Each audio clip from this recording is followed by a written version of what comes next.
Comment l'âme exalte-t-elle le Seigneur? En effet, si le Seigneur ne peut recevoir ni accroissement ni diminution, et s'il est ce qu'il est, dans quelle mesure Marie peut-elle dire maintenant, mon âme exalte le Seigneur?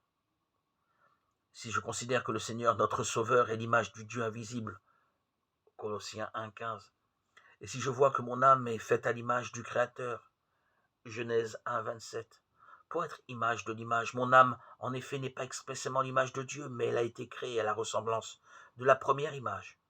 Je comprendrai alors ceci, à la manière de ceux dont le métier est de peindre des images et d'utiliser leur art à reproduire un modèle unique, par exemple le visage d'un roi. Chacun de nous transforme son âme à l'image du Christ et trace de lui une image plus ou moins grande, tantôt délavée ou ternie, tantôt claire et lumineuse, répondant à l'original.